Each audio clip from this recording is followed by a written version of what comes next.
ಜನನಾಯಕನ್ cinema ಏನು set ಇತ್ತು ಅಲ್ಲಿ ಒಂದು ರೀತಿ ಬಿಸಿ ವಾತಾವರಣ ಇತ್ತು. ಒಂದ್ ಕಡೆ ಸಿನಿಮಾನೂ ನಡೀತಿತ್ತು, ರಾಜಕೀಯದ ಮಾತುಕತೆ ಕೂಡ ನಡೀತಾ ಇತ್ತು. ಹೆಂಗೋ ನಿಮಗೆ ಬ್ರೋ ಫೀಲ್ ಕೊಟ್ಟವ್ರು ಯಾವತ್ತಾದ್ರೂ ಪೊಲಿಟಿಕಲ್ ಬಗ್ಗೆ ಮಾತಾಡಿದ್ರಾ? ಅವರು ಸ್ವಲ್ಪ ಇಂಟ್ರೋವರ್ಟ್ ಇದ್ದಾರೆ ಅವರು. ನಾನು ಸ್ವಲ್ಪ ಹಂಗೆ ಇದ್ದೀನಿ ಅಷ್ಟೇ. ಅಂದರೆ ಒಂದು ಸತಿ ಸೆಟ್ಟಿಗೆ ಹೋದ್ಮೇಲೆ ಸಿನಿಮಾ ಬಗ್ಗೆನೇ ಮಾತುಬಿಡಿ.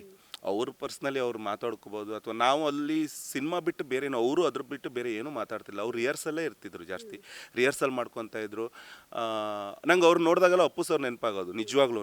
ಅಪ್ಪು ಸರ್ ನಾ ಜೇಮ್ಸ್ ಮಾಡ್ತಿರ್ಬೇಕಾದ್ರೆ ಸೆಟ್ಟಲ್ಲಿ ಹೆಂಗಿರ್ತಿದ್ರಲ್ವ ಅದೇ ಥರ ವಿಜಯ್ ಸರ್ ಕೂಡ ಇರ್ತಿದ್ರು. ಅವರೇ ಸ್ಟೆಪ್ಸ್ ಹಾಕ್ಕೊಂಡು ಅಂದರೆ ತುಂಬ ಆ್ಯಕ್ಟಿವ್ ಆಗಿರ್ತಿದ್ರು ಎಲ್ಲರ ಜೊತೆ.